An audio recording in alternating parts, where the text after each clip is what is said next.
I'm WBZ meteorologist Sarah Wroblewski. Fast forwarding to the weekend because all eyes on a big storm that's going to be heading our way. And I call it a big storm because it will bring some significant snow to parts of New England, as well as an icy mix. That is going to obviously impact travel. If you have travel plans this weekend, you want to stay close to the forecast as it will be evolving over the next couple of days. But the biggest impacts will be snow and ice transitioning to rain. Wind, and that will be a concern as we go on through the weekend, as well as along the coast, and coastal concerns as we approach the high tide Sunday morning. So a lot of pieces to the storm. It's just starting to move into parts of the western coast, so we'll be watching it for this weekend. But ahead of it, we've got this area of precipitation that will be moving in for tomorrow. So a 1-2 punch. At least today it's clear. The winds, they're still active, so temperatures have been tumbling through the morning, single digits and teens, but feeling even colder with that wind. Highs today struggled to get out of the 20s. Sunshine to start, but then the clouds thicken up.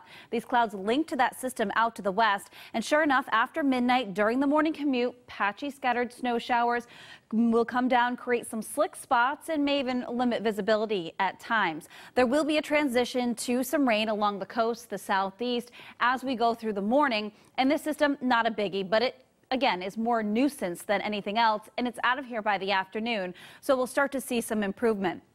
Expecting just some patchy coatings to rain across the southeast, perhaps up to an inch further north and west you go. Higher terrain may even see a little bit more than that. But again, a nuisance storm. I guess you wouldn't even really call it a storm, but just some problems on the roadways to start your day. By the afternoon, temperatures climb above freezing into the upper 30s north and west, lower 40s southeast. But unfortunately, temperatures crash as we head right back into the weekend. So Saturday, we're going to be looking at highs once again in the 20s. Clouds increase and our storm system heads our way. It is going to impact travel for your Sunday with a wintry mix, and the winds will be ramping up too. I am expecting big differences in temperatures from northwest to southeast. And once the storm comes on through, we are looking at frigid conditions for the holiday. Temperatures will continue to fall through the day, could be near record low highs, and sure enough, wind chill values will be below zero. So taking a look at some of the latest information, this exact track not set in stone. However, gives a good idea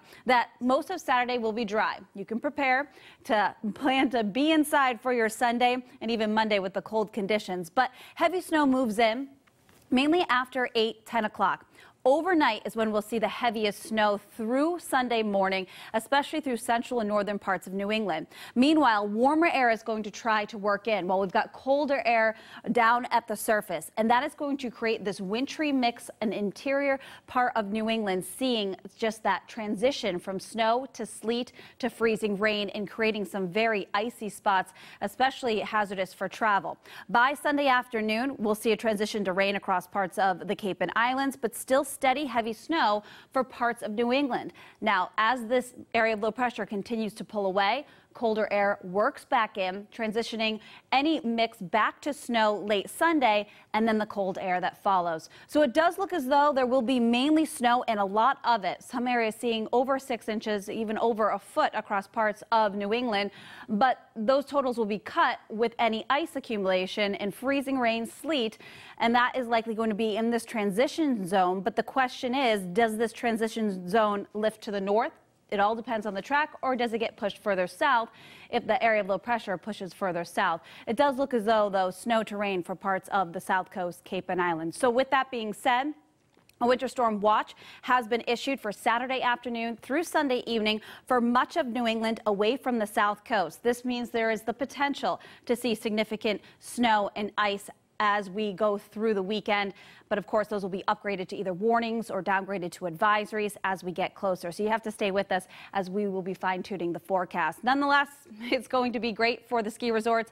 They're going to be the lucky ones getting a lot of snow out of this. I mentioned the cold air heading our way too. Following this system, high pressure will begin to build on in, and record lows and record low maximums are possible for Martin Luther King Day. So a lot to talk about in that 7-day forecast. Stay with us as we'll be watching both of these systems, but definitely the bigger impact system will be Saturday night into Sunday, and even lingering impacts into Monday.